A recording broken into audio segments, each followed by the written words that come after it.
रिश्ते मजबूत कर लो रब से रिश्ते मजबूत। कसम खुदा की, जब अमीर देते हैं तो जलील करते हैं, जब वो देता है ना तो इज्जतें देता है, इज्जतें देता है। चलो ना कभी मस्जिदों की तरफ, हम कभी नहीं आए। हमारी कौम जो है ना, जब भूखमरी आई ना, कहते यार तू ही बता दे क्या करें। वो कहता 2 नंबर का माल है, पहुंचा देगा, इतने पैसे दूंगा। हाँ ठीक है, गरीबी थी लेके चला गया। गलती की तुमने यार, तुमने शराब के व्यापार किए, तुमने चरस के व्यापार किए, अफीम के व्यापार किए। एक ऐसा मुझे मिला, मुझसे कहने लगा मौलाना अपनी कौम को समझाइए, जितने भी बॉर्डर पे नेपाल के पकड़े जाते हैं ना, सारी शराब बेचने वाले मुसलमान क्यों होते हैं? गैरत से नजर झुक गई थी हमारी, शर्म से नजर झुक गई थी। हमारी कौम जो शराब को पेशाब से बदतर समझती है, सबसे ज्यादा वो बेच रही है। नहीं, रिस्क अल्लाह से मांगा करो, अल्लाह से मांगा करो। रज़ाक अल्लाह है, अल्लाह रोजी देने वाला है।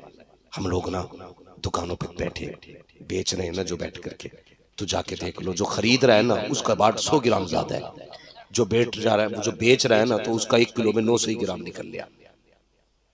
कितने गलत कर रहे हैं हम लोग। अल्लाह से दोस्ती करो, अल्लाह की रजा के लिए राजी रहो। कहते झूठ ना बोले बिजनेस नहीं चलेगा, झूठ बोलना मजबूरी। मैंने कहा दाढ़ी रख ले, कहने लगा नहीं मौलाना बिजनेस करता हूँ ना, मजबूरी है दाढ़ी रखनी, नहीं रखना। मैंने कहा क्यों? बोले झूठ भी बोलना पड़ता है।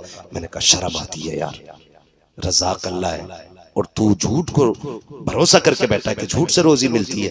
अल्लाह का सहारा लेके बैठ, फिर अल्लाह तुझे कितनी रोजी अता करता है। प्यार करो अपने रब से यार, रब भागने वाली जात नहीं है, उससे भागना नहीं है, उसके करीब होना है हमें। कहां तक भागोगे? जहां जाओगे अपने रब को पाओगे, हर जगह अपने रब को पाओगे। गरीबी भी आती है, मुफलिसी भी आती है, तंगदस्ती भी आती है, अल्लाह सारे दौर देता है। लेकिन इसका मतलब ये नहीं अपने रब को भूल जाओ, अपने रब को भूल जाओ। अपने रब को याद रखो, उससे मोहब्बत करो, उससे प्यार करो, रिश्ता मजबूत करो यार। जब दुनिया सोती हुआ करे ना, तब रात को अल्लाह अल्लाह की सदाएं दिया करो सदाएं। फिर देखो अल्लाह कितनी बरकतें देता। वो था ना बड़ा गरीब था, अल्लाह ने चंद बेटियां दे दी थी। आज तो बेटियां होना भी बाप के लिए बोझ हो गया, बड़ा मुश्किल हो गया बेटियों वालों का जीना। हाँ, इतना मुश्किल हो गया, कई बार बाप फांसी लगा ले रहे। हमारी कौम को डीजे से फुर्सत नहीं मिली है।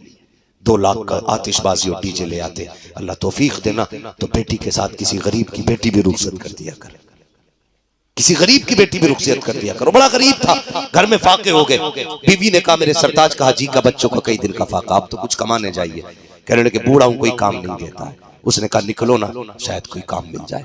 बूढ़े ने थैला लिया, कहा काम मिल जाए ना तो इस थैले में राशन लेते आना, राशन लेते आना। एक बाप के लिए सबसे बड़ा मुश्किल वक्त होता है भूखी औलाद का सामना करना, बड़ा मुश्किल होता है। उन लोगों को क्या पता जिन्हें पैदा करके पता ही नहीं पल किधर रहे, किधर गए चले गए, ताश खेलने के, सट्टे में के, बाजार में, बस शाम की तरह बकरियों की तरह के रेवड़ में मिल जाना। दोपहर कहां गुजरी है नहीं पता है, शाम कहां गुजरी है नहीं पता है। सुनो, गया बाप मंडी में जाके खड़ा हो गया। ओ हम बड़े चालाक लोग हैं, हम कभी घाटे का सौदा नहीं करते।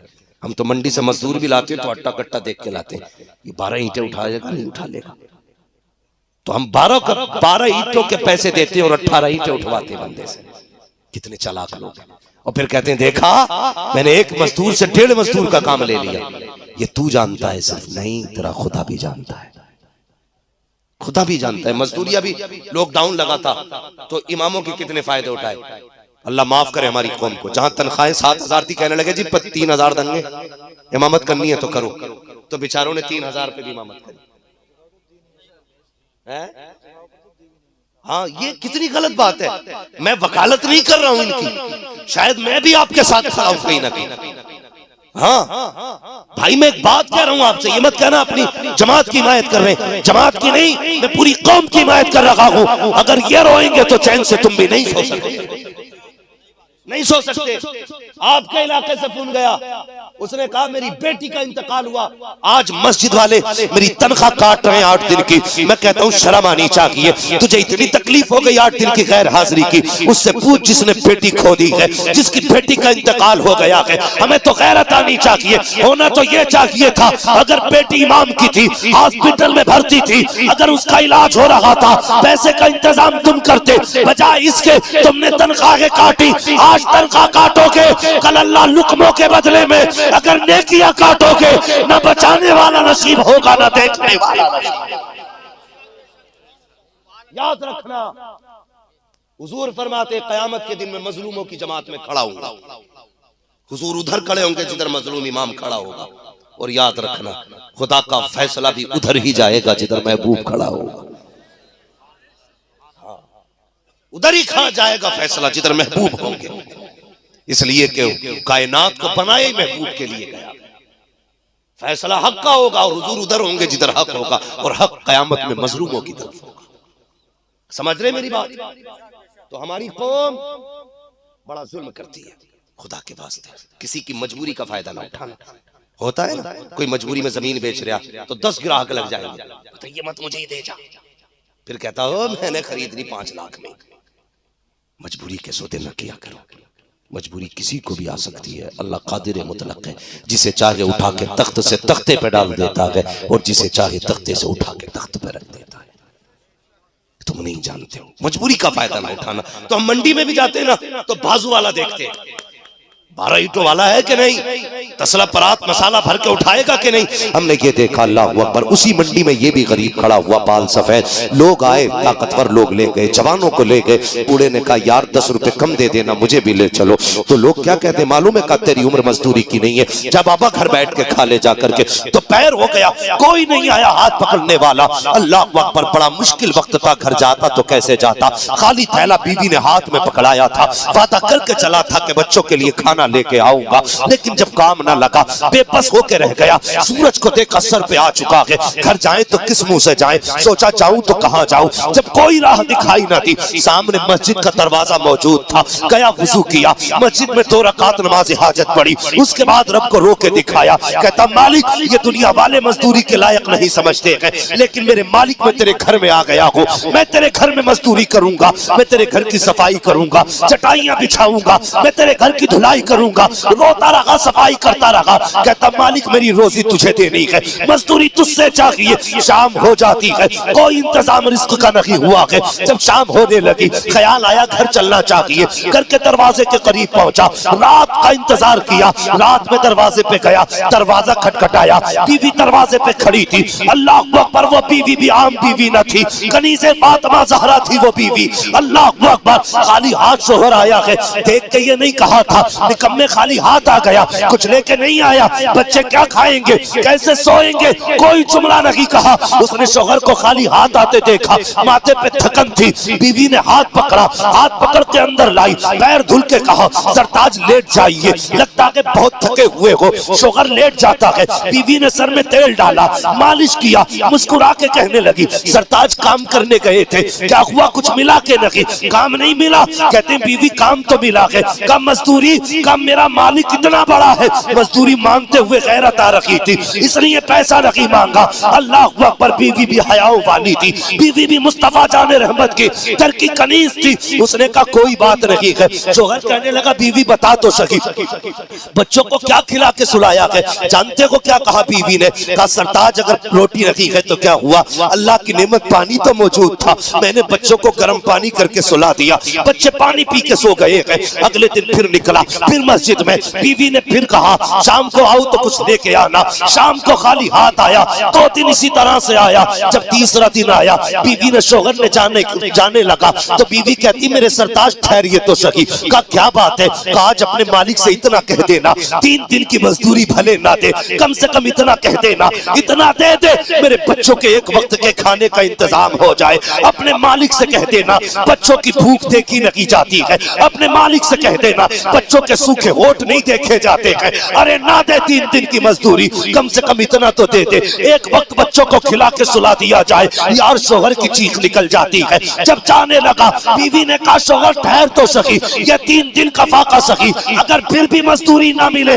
मेरे सरताज हराम के लुकमे ना लेके आना, खाली हाथ आ जाना, लेकिन हराम की रोटी ना लाना। कहा किस लिए? कहा बच्चों को फाके से मरना गवारा कर सकते हैं, हराम के लुकमे इनके अलग से उतर जाए, ये गैरत वाली माओ को गवारा नहीं हो सकता।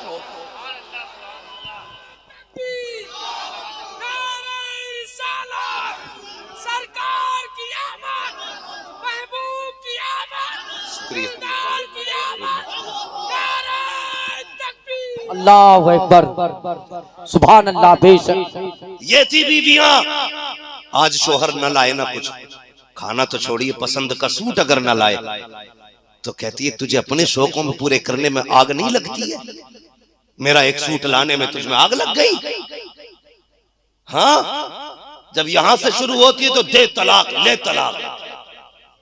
मुसलमान बहुत आगे की चीज है, तीनों एक साथ छोड़ देता। फिर कहता मुफ्ती साहब कोई तो रास्ता निकाल लो, छोड़ी नहीं जा रही। क्यों? कलेजे फट रहे? पहले तलाक देते वक्त नहीं सोचा? याद रखो भाई, तलाक देने में जल्दी ना किया करो। 7 बेटियां हो ना तो बाप को इतना बोझ नहीं लगता जितना एक बेटी तलाक का कागज घर लेके आती है तो बाप को बोझ लगता है। आसानी से तलाक ना दिया करो, संभालो घरों को, बचाओ घरों को। और ये कब होगा? जब हमारी बेटियां दीनदार होंगी, शोहर की फर्माबरदार होंगी, तो फिर तलाक की नौबत नहीं आएगी, नहीं आएगी। कनीज़े फातिमा ज़हरा बनाओ बेटियों को, इनसे कहो बेटी सानिया मिर्जा बनने नहीं आई थी, तू कनीज़े फातिमा ज़हरा बनने आई है। उनका किरदार अपनाओ, किरदार अपनाओ उनका। बेटियां अच्छी होती हैं तो फिर नस्लें भी अच्छी होंगी। समझ रहे ना मेरी बात? उसने कहा जा तो रहे हो, खाली हाथ आ जाना, हराम के लुक में ना लाना। शोहर रोता हुआ चल दिया, मस्जिद में आ गया। आज अलग मंजर था, हर दिन का मामला अलग था, आज का अलग था। आज तो आंसू नहीं थम रहे, झाड़ू लगा रहे, कह रहा इतनी दे देना कि तेरे नाम की लाज रह जाए, इतना दे देना कि कम से कम रिश्तों का पास रह जाए, मालिक इतना दे देना। अब तक बीवी को समझाया, अगर अब ना मान समझा सका ना तो मालिक सब्र का बंधन टूटेगा। हो सकता मेरी बीवी तुझे कुछ कह दे, मेरे मालिक को बुरा कहेगी ना, मालिक मैं गवारा नहीं करूंगा, या अल्लाह इतना जरूर दे देना। रोता रहा, शाम हो गई। जब शाम चला ना, ख्याल आया यार रोज खाली थैला लेके जाता था, कुछ नहीं आज मिट्टी भर लो थैले में। कहता मैंने बेखुदी में थैले में मिट्टी भर ली और लेके चल दिया। कहता बस फिर क्या था, कदम आज उठ नहीं रहे थे, आज हिम्मत जवाब दे गई थी। अपना घर ऐसा लगता था जैसे कहाँ जा रहा हूँ। आज बच्चों का सामना करना मुश्किल था। कहता मैं दबा दबा डरा डरा चला, घर के दरवाजे के करीब आया। कहता मैं रुक गया, अंधेरा होगा तब जाऊंगा जब बच्चे सो जाएंगे। कहता मैं घर के करीब आके रुक गया, अंधेरा हो चुका था। मैंने देखा मेरे घर से धुआं उठ रहा है। जब मैंने धुआं उठता देखा ना, मैंने आंखों को मसलना शुरू किया, लगता है मैं किसी और के घर के करीब आ गया हूँ। मेरे घर में धुएं का क्या काम, मेरे घर में तो पकाने के लिए कोई चीज ही नहीं है, क्या होगा धुएं का। ये कहता आंखें मसल के मैंने देखा तो मुझे लगा घर तो मेरा ही है। कहने लगा फिर भी यकीन नहीं हुआ, मैं करीब गया, दीवारें नीचे थी, मैंने झांक के देखा ना, मेरे घर के आज सारे चूल्हे जल रहे हैं, कहीं पे कुछ बन रहा था, कहीं पे कुछ बन रहा था। कहता परेशान था मैं, ये क्या मामला है। कहा जैसे दरवाजे पे आया, बीवी दरवाजे पे हर दिन की तरह खड़ी थी। बीवी ने दरवाजा खोला, मैंने कदम रखा, उसने मेरा इस्तकबाल किया और इस्तकबाल करके कहती मुबारक हो। का क्या हुआ है? कहा तुम्हारा मालिक बड़ा करीम है। कहा किस लिए? कहा आओ जरा, हाथ पकड़ा अंदर लेके गई। कहता मैंने चूल्हों पे देखा, तरह तरह के खानों की खुशबू थी। जब अंदर लेके गई तो नेमतों के ढेर लगे हुए थे। मैंने कहा ये कहां से आ गया? का जो देने वाला आया था उसने कहा था ये उसने भेजा है, जहां पे तेरा शोहर मजदूरी किया करता है। अल्लाह अकबर इतना सुना, सजदे में गिर गया, सजदा करके उठ के कहने लगा बीवी बता तो सही, सिर्फ नेमतें भेजी है या कोई पैगाम भी भिजवाया है? तो बीवी ने कहा था देने वाला जो आया था कह के गया था कि मालिक ने कहा है अपने शोहर से कह देना तुम मेहनत में कमी मत करना, हम कभी मजदूरी में कमी नहीं कर सकते। जिंदाबाद, नारे तकबीर, नारे रिसालत, नारे औसियत, मसलके आला हजरत फैजाने सरकार मुफ्ती आजम फैजाने हुजूर ताजो शरिया मुफ्ती हम्मान साहब मुरादाबादी, नारे तकबीर। हम तो माइल बकरम है, कोई साइल ही नहीं, राह दिखलाएं किसे रह रबे मंजिल ही नहीं। वो तो निहाया सस्ता सौदा बेच रहे हैं जन्नत का, हम मुफलिस क्या मोल चुकाएं अपना हाथ ही खाली। जलसे में आने वालों बच्चों को अच्छी तालीम दो, पढ़ाओ बच्चों को, हलाल रोजी खिलाना, हलाल रोजी खिलाना। जब माँ बाप अपना बच्चों को बचपन से कुरान पढ़ के सुनाते, यूं ही हुसैन ने नेज़े पे कुरान नहीं पढ़ा था। जब माँ ने दूध पिलाते वक्त कुरान सुनाया था ना, तो तब हुसैन ने नेज़े पे चढ़ के कुरान सुनाया था।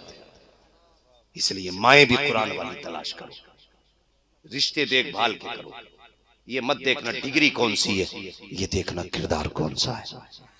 ये मत देखना ये साइन कैसे करती है, ये देखना इसकी जिंदगी का तौर तरीका कैसा है।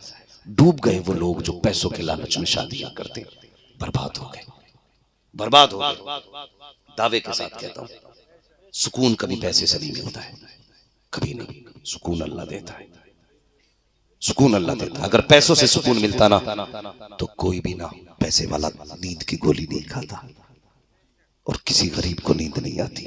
लेकिन मैं तो सीना चौड़ा करके कहता हूँ, फुटपाथ पे सो जाते हैं अखबार बिछाकर। मजदूर कभी नींद की गोली नहीं खाते, मजदूर कभी नींद की गोली नहीं खाते। अल्लाह को राजी कर लो, कसम खुदा की कायनात तुम्हारी हो जाएगी। हाँ, हजरत इब्राहिम बिन अदहम आपने तख्त शाही छोड़ दिया, ठोकर मार दी, तो दरिया के किनारे आ गए, गुदड़ी सिल रहे थे। सगे मामू आ गए, कहने लगे भांजे क्या मिला तूने हुकूमत छोड़ दी, यहाँ दरिया में किनारे बैठ के एक ही गुदड़ी है उसे भी सिल सिल के पहन रहा है, क्या पाया तूने?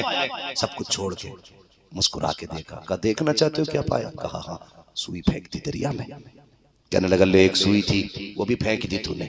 मामू ने कहा, तो कहने लगे देखो ना मैंने क्या पाया। आवाज दी, मछलियों सुई लाओ। इतना कहा ना तो जितनी मछलियां थी किनारे पे आई और हर मछली के मुंह में सोने की सुई थी।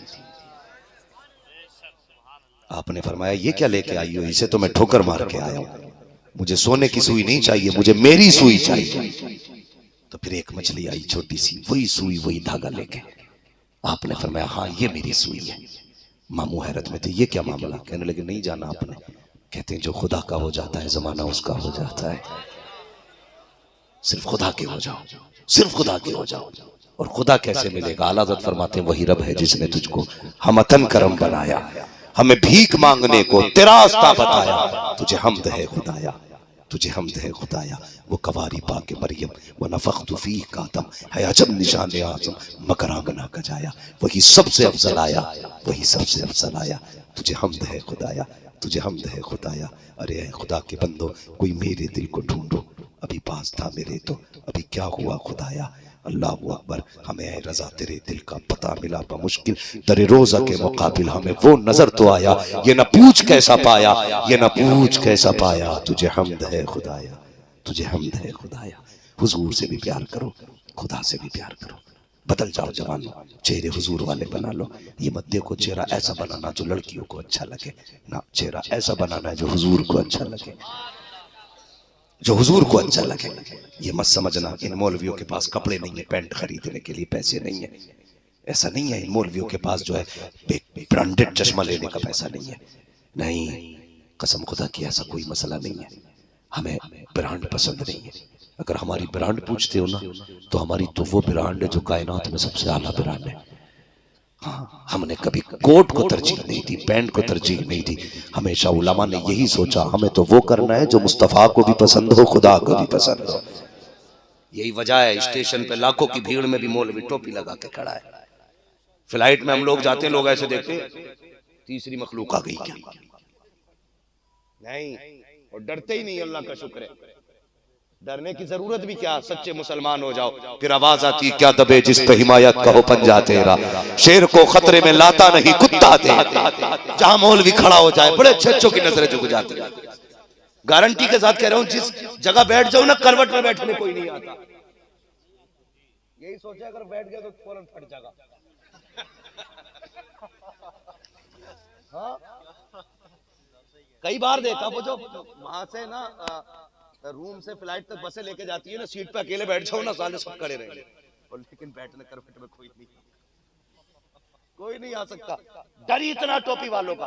मैं कहता हूँ कसम खुदा की, ये कहते हैं हम मसल डालेंगे, मैं कहता हूँ तुम मसलने के लायक ही नहीं हो। इतना डरते हो, बच्चों के कत्ल कर रखे हो ताकि ये कौम आगे न बढ़ पाए, जवानों को मार रखे हो, ये सोच के क्या ये मार डालेंगे हमें। याद रखो हम मिटाने नहीं आए हैं, हम तो मिटने वालों को बचाने आए हैं। हमें पहचान लो कसम खुदा की, जो हुजूर का हो जाता है ज़माना उसकी कदमों की धूल हो जाया।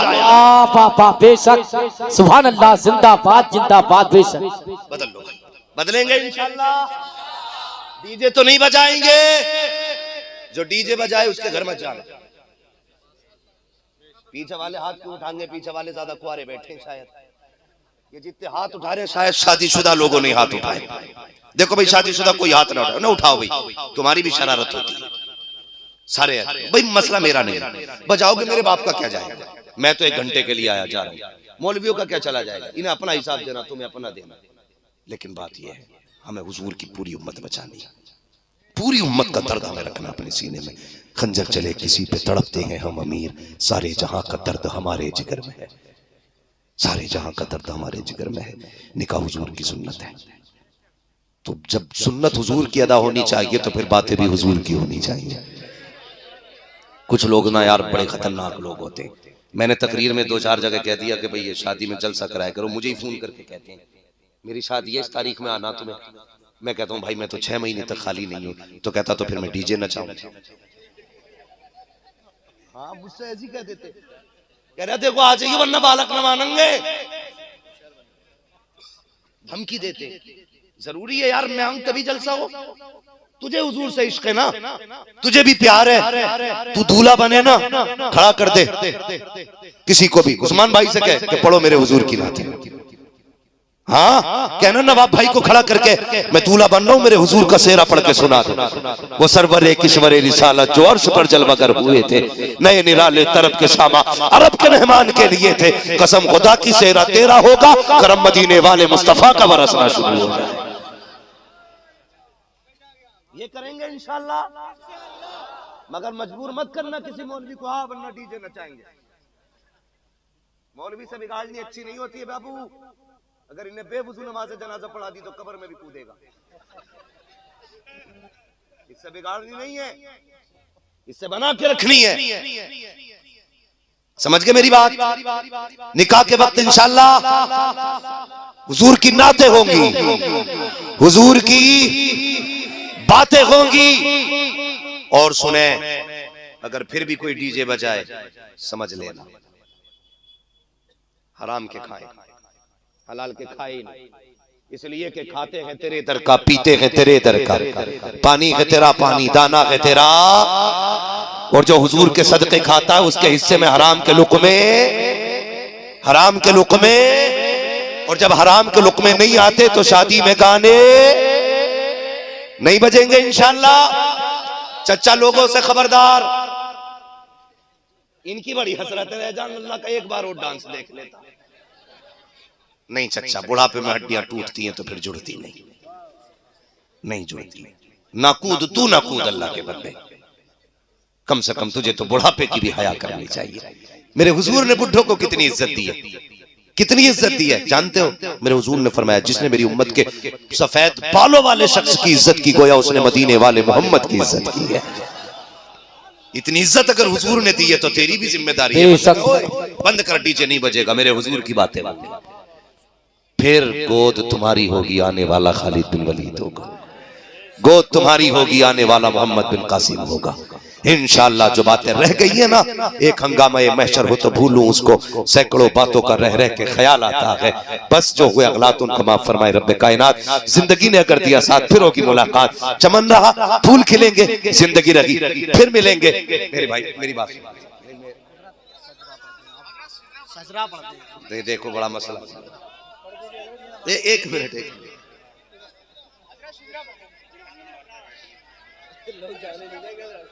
एक मिनट रुक जाइए, रुक जाइए एक मिनट, एक मिनट।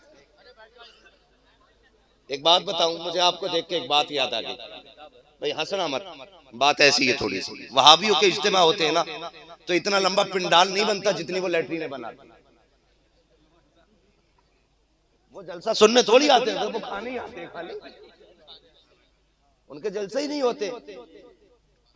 वो जानते हो उसे क्या बोलते हैं? वो इज्तिमा नहीं कहते, उसे और भी कुछ कहते हैं, सम्मेलन। हाँ वो जने कौन सा सम्मेलन करते हैं। मगर अल्लाह का शुक्र है इतनी पब्लिक है, एक भी टॉयलेट नहीं, और कोई उठ के गया भी नहीं,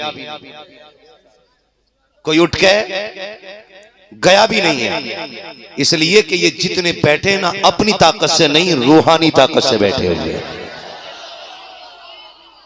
रूहानी ताकत से। हाँ, रोते हुए भी डर नहीं लगता। क्यों? इसलिए रोएंगे तो सहारा देने के लिए बाप का कंधा मौजूद है, आंसू निकलेंगे तो पोंछने के लिए माँ का दुपट्टा मौजूद है। अगर ये दोनों चले गए तो ना कोई सहारा देगा, ना कोई आंसू पोंछेगा। रोना भी खुद पड़ेगा, आंसू भी खुद पोंछने पड़ेंगे।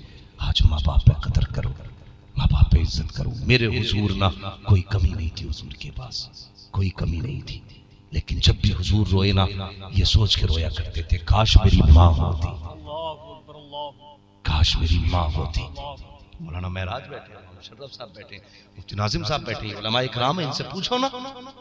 8-8 दिन 15-15 दिन के बाद, महीनों के बाद जब हम लोग घर पलटते ना, तो हो सकता है बीवी की नजर जेब पे हो, बच्चों की नजर थैले पे हो, क्या खाने लाए हैं, लेकिन माँ की नजर चेहरे पे होती है। वो डायरेक्ट यही कहती है, बेटे कुछ खाया नहीं था, बड़ा कमजोर हो गया। वो नहीं पूछती कितने कमा के लाया है, वो नहीं कहती जेब में कितने बच्चे हैं, कितने खर्च किए तूने। वो कहती बेटे पेट भर के रोटी तो मिली थी। यार ये माँ बाप होते, कोई लालच नहीं हमसे। लोग कहते हैं कि माँ बाप अगर एक सिरप दिखा देना जाड़ों में, खांसी का सिरप औलाद को, तो मर जाती है औलाद, मर जाती है। कहती कि तुम्हें पालें या अपनी औलाद को पालें। शर्म कर, कसम खुदा की खा के कहता हूँ, खुशी से बाप को खांसी का सिरप ला दे, तेरी परिवार से मुसीबतों को अल्लाह तेरे बाप के सदके में दूर फरमा दे। बचा के कहते हो ना, तुम पे पैसा खर्च करें या औलाद पे, अल्लाह एक बीमारी देगा बेटे, तेरी सारी जायदाद में आग लग के रह जाएगी, आग लग के रह जाएगी। हमारी तुम्हारी सबकी सबसे बड़ी दौलत माँ बाप है, माँ बाप। ये सिर्फ माँ बाप होते हैं यार जो मरते मरते भी औलाद को रुलाती है। वो किसी ने कहा था, मौत की आगोश में जब थक के सो जाती है माँ, तब कहीं जाकर के थोड़ा सा सुकून पाती है माँ। पूरी जिंदगी माँ बाप ने हमारे नाम कर दी, पूरी जिंदगी, और हमने उनके लिए जिंदगी का एक दिन उनके नाम नहीं दिया, एक दिन। बीवी कहती है, सुनो जी तुम्हारी अम्मा पे बहुत गुस्सा सुबह से, तुम आए जंगल से रुमाल रखा, क्या बात है? कि तुम्हारी अम्मा ने सुबह से लल्ला को गोद में नहीं लिया और पूरा दिन लल्ला रोता रहा, मैं काम करती कि लल्ला को छुपाती। तो बेटा तैश में आके कहता, आज अम्मा से ही बात करके आता हूं। शर्म कर यार, शर्म कर। पहले ही दिन जैसे तेरी माँ की शिकायत आई थी ना, कह देता खबरदार मेरी माँ के बारे में कुछ मत बोल देना, वो मेरी माँ है, मेरी औलाद मर भी जाए तो मैं उनसे नहीं कहूंगा कि तुमने मेरे बच्चों को संभाला क्यों। मगर हम बीवियों के कहने में आके बूढ़े माँ बाप को गालियां देते, मारते हैं। ऐसे लोगों की खैरियत नहीं है। न पीर बचाएगा, न सजदे बचाएंगे, न इबादतें बचाएंगी, न रियाजतें बचाएंगी। अगर बाप रोया है ना, उस वक्त तक जन्नत नहीं मिलेगी जब तक अल्लाह तुझे जहन्नम में घूस के बाप की तकलीफ का तुझसे बदला नहीं लेगा। आज हमें ना पीर के मजार पे अगरबत्ती जलाने का टाइम तो है, लेकिन बाप के सरहाने में मोटी जलाने का टाइम है। उसे मच्छर खा गए मगर पता नहीं चला। पीर की चौखट पे जाके अगरबत्तियां लगाओ, लेकिन बाप को मच्छरों के हवाले कर दो, एक बार भी मुड़ के नहीं देखो। कितनी कुर्बानियां होती माँ बाप की औलाद के लिए। हम तो देखते हैं ना, आज हमारे बच्चे, हमें पता ना औलाद का दर्द क्या है। रात में 6 बार उठ के देखते, कहीं बेटे का चेहरा तो नहीं खुल गया, कहीं पैर तो नहीं खुले, कहीं कंबल सरक तो नहीं गया, कहीं बच्चा गिर तो नहीं जाएगा बेड से। 6 बार उठ के देखते, जैसे हम देखते हैं ऐसे हमारे माँ बाप ने हमें भी देखा होगा। तो आज बूढ़े माँ बाप है, हमारी जिम्मेदारी नहीं बनती रात में उठ के एक बार भी देखे कहीं मेरे बाप की रजाई सड़क के नीचे तो नहीं गिर गई, कहीं उसका कंबल नीचे तो नहीं आ गया, कहीं माँ बाप को पानी की जरूरत तो नहीं है। और यार माँ बाप रात भर पानी मांगते रहे, हम बीवी के दुपट्टे से लिपट के ऐसे मदहोश रहे, हमें माँ बाप की आवाजें तक नहीं आई। वो पानी कहते कहते मर जाते हैं, लेकिन हम उनके आवाज तक, उनकी आवाज कानों तक नहीं लाना चाहते हैं। ओ खुदा के बंदो, अगर माँ बाप कमजोर हो गए हैं, बिस्तर पास में किया करो, पहली आवाज पर उठ के खड़े हो जाया करो। दावे के साथ कहता हूँ, अगर नेकियां कम भी हैं, माँ बाप राजी है, समझ लेना पैदा करने वाला खुदा भी तुमसे राजी है। करेंगे इज्जत माँ बाप की, बोलो इंशाअल्लाह। और उस बेटे की जिंदगी क्या जिसके जीते जी बाप को सुख ना मिला, वो भी कोई जिंदगी है। कमा के बैंक भरते रहो, बैंक भरते रहो और मौज करते रहो। जो लोग सऊदी दुबई जाते हैं ना, 2 ही खातों में डालते हैं, या तो अपने खाते में या बीवी के खाते में। अम्मा के हिस्से में झूठी तसल्ली, बाप के हिस्से में झूठी तसल्ली। माँ फोन करके कहती है, बेटे कुछ नहीं चाहिए, एक फोटो डाल दे, देखो कैसा हो गया। बस इतना। वीडियो कॉल पे बेटे बात कर ले, मैं तुझे देखना चाहती हूँ, बस इतना। तुमने बीवियों के अकाउंट भरे, अपने भरे, 10 साल माँ से दूर रह के गुजारे, माँ भी चल बसी, या तो आंखें चली गई या माई चली गई। पलट के आए, पैसा होगा माँ नहीं होगी, पैसा होगा बाप नहीं होगा। क्या करोगे? आग लगानी है ऐसे पैसे को जो माँ बाप के बगैर हो? हाँ, आग लगाओगे? मेरे एक दोस्त हैं, वो कहते हैं कि एक दिन अपने मकान में मुझे लेके गए और रोने लगे। मैंने कहा साहब, कारी साहब क्यों रोए? कहने लगे आज एक बात ने रुलाया।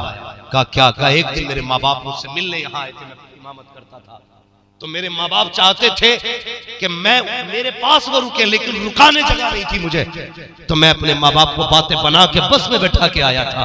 कहते आज माँ बाप नहीं है मगर मकान है। कहते इस मकान में आता हूं तो मुझे माँ बाप याद आते। काश ये आज मकान है तो मेरे माँ बाप होते, वो मुझसे मिलने आते, आज मकान की चाबी उनके कदमों में डाल कर कहता अम्मा तेरी मर्जी है, जिंदगी भर यही रहेगा। एहसास होता है, ख्याल आता है कल पैसा होगा, माँ बाप नहीं होंगे तो क्या करोगे? माँ बाप वो हैं जिन्होंने साइकिलों पे ढोया हमें। ये गाड़ियों का सीजन कितने सालों से आया भाई? कितने दिन से गाड़ियां चली है? 10-15 साल से, 20 साल से, 25 साल से। इससे पहले तो बाप ने कंधों पे ढोया ना मेलों में। तूने कहा अब्बा बाजार जाना है, 5 किलोमीटर अब्बा कंधे पे लेके गया, मेरा बेटा बाजार जाएगा। एक हाथ में सौदे का थैला था, दूसरे कंधे पे बेटे को लेके बाप चला। ओ यार जो तूने मांगा तुझे खरीद के देता रहा, तेरी खुशियों के एक लम्हे का बाप ने ख्याल किया। 3 किलोमीटर लेकर के गया, 3 किलोमीटर लेकर के वापस आया। एक बार नहीं कहा था बाप बेटा कंधा दुख गया है या कंधा बदल लो। जैसे तू राजी था उसमें बाप राजी था। ओ यार ये बाप का जिक्र है जो तुझे कंधे पे बैठा के चला। आज गाड़ी तेरे पास है लेकिन तू बैठाने तैयार नहीं है। अगर कंधों की बारी आ गई तो कैसे बैठाओगे? और यार खुदा ने गाड़ियां दी है, इन पे बापों को बैठाओ, माओ को बैठाओ और कहो अब्बा ये जो गाड़ी चल रही है ये मेरे कर्म से नहीं, ये तेरे कदम से चल रही है। सुभान अल्लाह, सुभान अल्लाह। एक दिन बाप को भी गाड़ी में बैठाया करो, माँ को भी बैठाया करो। कंधे पे तो नहीं बैठा सकते, कम से कम गाड़ी की सीट पे तो बैठा सकते हो, बैठाया करो, इन्हें राजी करो। ये बूढ़े हो गए, इन्हें तुम्हारी जरूरत है। नौजवानों अपना वक्त यूं ही चौपालों पे जाया न किया करो, वक्त खाली का मिल जाया करे, माँ बाप के पास बैठ जाया करो, माँ बाप के पास बैठ जाया करो। ये बीते गुजरे पल बहुत याद आएंगे, ये गुजरे दिन बड़े याद आएंगे। गलत नहीं कहता हूं, जिसकी सफेद दाढ़ी हो गई हो उसके कंधे पे हाथ मार के पूछ माँ की याद आती है कि नहीं? उम्र 90 साल की भी है ना, जब माँ कहोगे उसकी आंखें भीग जाएंगी। वो कहेगा माँ को इंतकाल किए हुए तो 40 बरस हो गए, लेकिन आज भी ऐसा लगता है जैसे माँ दरवाजे पे खड़े होकर मेरी राहें तक रही है। आज भी ऐसा लगता है जैसे माँ आवाज दे रही है। आज भी देर हो जाती है तो ख्याल आता माँ होती तो रास्ते में खड़ी होती। यार ये माँ बाप है जो चले गए तो बड़े याद आएंगे, इसलिए अगर है तो इज्जत करो। दोनों ही काम करने। ए ईमान वालों, अल्लाह से डरो और सच्चों के साथ हो जाओ। डरने का मतलब यह है हलाल रोजी खानी है, अल्लाह की इबादत करनी है, माँ बाप की खिदमत करनी है, और बुजुर्गों के वलियों के साथ होने का मतलब यह है किसी ऐसे का दामन थाम लो जो यहाँ हाथ पकड़े तो महशर में जाके जन्नत के दरवाजे पे छोड़े। ऐसे का हाथ थामना है। और कोशिश कीजिए बरेली से जुड़े रहिएगा। बड़े बड़े फितले चल रहे हैं, बड़ी बड़ी हवाएं चल रही हैं, लोग अपने दिमाग लगा रहे। मत लगा यार दिमाग। मैं तहकीक के तौर पे कह रहा हूं, आज के दौर में अगर अहले हक कोई है तो वही है जो बरेली के अहमद रजा के साथ, खास करके हिंदुस्तान, पाकिस्तान, बांग्लादेश, अफगानिस्तान छोड़िए, इन 3 मुल्कों में तो आज हक की पहचान का नाम आला हज़रत है। तो मसला क्या आला से जुड़े रहिए, बरेलवी रहिए, सुन्नी रहिए, अकीदे की हिफाजत कीजिए। किसी बुकरात की बुकराती में ना आना, किसी की बकवास में मत आना। मसलक के पाबंद रहिए, अकीदों की हिफाजत कीजिए, अमल बेहतर बनाइए, अल्लाह करे, और जलसों को बामकसद बनाइए, जलसों को बामकसद बनाइए। तकरीरें ऐसी कराइए जिससे कौम को कुछ हासिल हो। ये नहीं भाई मौज आ गई, आया था माइक तोड़ के चला गया, कुर्सी हिला के चला गया, क्या मिलेगा? कुर्सी थोड़ी देर हिली खत्म। कम से कम इतना हो जाना चाहिए। कल मैं ये चाहता हूँ, इतनी तब्दीली जरूर आनी चाहिए। बेटियां खाना बनाने बैठे तो सर पे दुपट्टा पहले रख ले, और बेटे आँख खुले ना, कोई पूछे रात जलसे में गया था क्या तब्दीली आई, तो कह देना कल तक माँ बाप के नाफरमान थे, जब से जलसे से आए हैं माँ बाप के फर्मा बरदार बन गए हैं। करेंगे इंशाअल्लाह। सारे लोग इज्जत करें। जिनके माँ बाप चले गए हैं वो कल माँ बाप की कब्र पे जाके फातिहा जरूर पढ़ना। ठंड बहुत है, मुझे भी इसका असर हो जाता है बोलते हुए, क्योंकि ठंडी सांसें अंदर जाती हैं ना तो तकलीफ होने लगती है बोलने में। वक्त काफी हो चुका है। ए ईमान वालों, अल्लाह से डरो, सच्चों के साथ हो जाओ, पाबंदी कीजिए। हाँ, और ये महफिलें अल्लाह करे इस तरह की महफिलें सजती रहें। अल्लाह ताला इन कमेटी वालों को दिन दूनी रात चौगनी तरक्की अता फरमाए। बस जो हुए गलतियों को माफ फरमाए रब्ब कायनात। जिंदगी ने दिया साथ, फिर होगी मुलाकात।